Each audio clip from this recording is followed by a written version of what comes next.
அந்த ஆப்பர்ச்சுனிட்டி வர்றதுக்கே இன்னும் டைம் இருக்கு. This is not the time.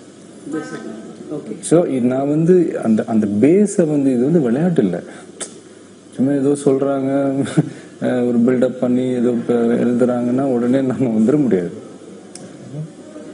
So அதுக்கு அந்த பேஸை வந்து ஸ்ட்ராங் பண்ணணும். அது நான் பண்ணிக்கிட்டே இருப்பேன். ஒரு ரசிகர் மன்றமா இருந்தது ஒரு மக்கள் இயக்கமா மாற்றி பண்ணிக்கிட்டே இருக்கும். ஸோ அதை நான் ஸ்ட்ராங் பண்ணிக்கிட்டே இருப்பேன். அதுதான் இப்போ இந்த மக்கள் இயக்கம் என்பது உங்களுடைய அரசியல் கட்சியின் முன்னோட்டமா? அதான் அன்னைக்கு சொன்னது தான் திருப்பி சொல்லணும். இப்போ என்னன்னா, ரசிகர்கள் வந்து இப்போ நான் சொன்ன மாதிரி சக்திக்கு மீறி நிறைய ஹெல்ப் பண்ணிட்டு இருக்காங்க.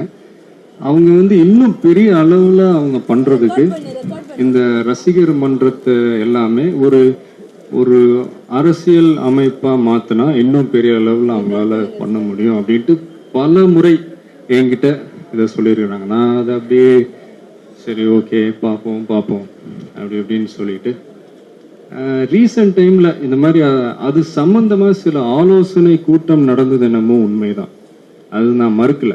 இங்கேயே நடந்துச்சு. நான் போன நிறைய மாவட்டங்கள்ல ரசிகர்கள் மட்டும் இல்ல, சில பொதுமக்கள் அவங்களுடைய கருத்து என்ன, இல்லை இவங்க நினைக்கிறதும் அவங்க நினைக்கிறதும் ஒத்து போதா அப்படின்றதுக்காக நிறைய மீட்டிங்லாம் நடந்துச்சு. ஸோ அவங்களுடைய கருத்துக்கள் எல்லாமே நான் கேட்டு என் மூளையில ஏத்திக்கிட்டு நான் இப்போ என் வேலையை பார்த்துட்டு இருக்கேன். என் வேலை என்ன, படத்துல நடிக்கிறது, அது மட்டும்தான் இப்போ நான் பார்த்துக்கிட்டு இருக்கேன். ரசிகர்களுக்கு தொண்டர்களுக்கு நிறைய வித்தியாசம் இருக்கு. உங்களுடைய ரசிகர்கள் எல்லாமே தொண்டர்களா கன்வெர்ட் ஆகுறாங்க அப்படின்னு நீங்க நினைக்கிறீங்களா? தொண்டர்களா ஆல்ரெடி மாறிட்டாங்க. இன்னொன்னு, இந்த இலங்கையில தமிழர்கள் கொல்லப்படுறதுக்கு எதிராக விஜய் பாத்தீங்கன்னா ஒரு நாள் அடையாள உண்ணாவிரதம் இருந்தாரு. அந்த ஒரு நாள் அடையாள உண்ணாவிரதம் பாத்தீங்கன்னா தமிழ்நாடு முழுக்க தன்னோட மக்கள் இயக்கம் சார்பா, தன்னோட ரசிகர் மன்றம் சார்பா அவர் வந்து அந்த உண்ணாவிரதத்தை இருக்க வச்சாரு. அந்த இலங்கை தமிழர்களுக்காக இருந்த அந்த உண்ணாவிரதத்தை முன்னின்று நடத்தினது யாருன்னு பாத்தீங்கன்னா பழ நெடுமாறன் ஐயா அவர்களும் தா பாண்டியன் அவர்களும் தான். அப்போது நடிகர் விஜய் தமிழர்கள் கொல்லப்படுவது தடுத்து நிறுத்தப்பட வேண்டும் என்றார். வர செய்திகள், பார்க்குற ஃபோட்டோஸ் இதெல்லாம் பார்க்கும்போது மனசுக்கு ரொம்ப கஷ்டமாக இருக்குது.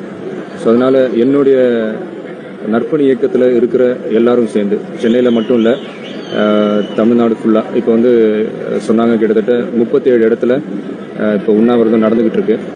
மேலும் தமிழகம் முழுவதும் பல்வேறு இடங்களில் விஜய் ரசிகர்கள் உண்ணாவிரதம் மேற்கொண்டுள்ளனர். இதில் ஏராளமான ரசிகர்கள் கலந்து கொண்டிருக்கிறார்கள். எதற்காக இந்த போராட்டம் என்பது நான் சொல்லி அறிய வேண்டிய நிலைமையிலே இல்லை.